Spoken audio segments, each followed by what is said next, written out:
1169 article है, ये भी माशाल्लाह कप्तान कलर है। हम आपको ये इमरान खान साहब की जो टिकटॉक ज्वाइन की उन्होंने धूम मचा दी है टिकटॉक पे आगे माशाल्लाह। उनके आगाज में अच्छी से अच्छी आपको आर्टिकल दिखा रहे हैं और बेशुमार आपको आर्टिकल दिखाते जाएंगे, रिव्यू करवाते जाएंगे। ये देखें जरा, एक ये है जिंक ब्लू शेड।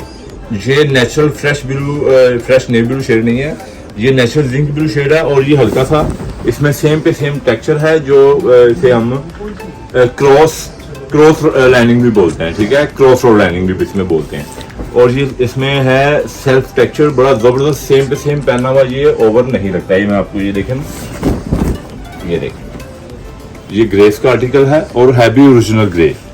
ये पहना हुआ आपका ये जबरदस्त लगेगा, शौक नहीं लगेगा। ये फुल डिसेंट